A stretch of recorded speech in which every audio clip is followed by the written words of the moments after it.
परमात्म्याचा असणारं श्री क्षेत्र पंढरपूर, त्याला तुम्ही पंढरपूर म्हणता का तीर्थक्षेत्र पंढरपूर? तीर्थक्षेत्र पंढरपूर म्हणता का बरं?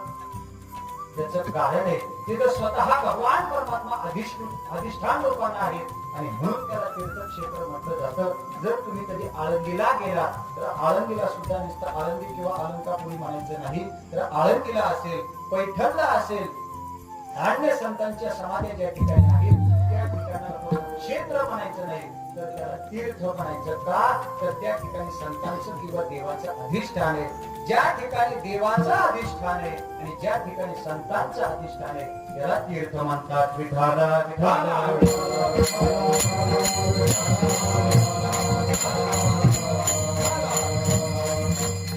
एक असणारा तीर्थ शब्दाचा अर्थ देवाचं जिथं वास्तव्य, संतांचं जिथं वास्तव्य त्याला तीर्थ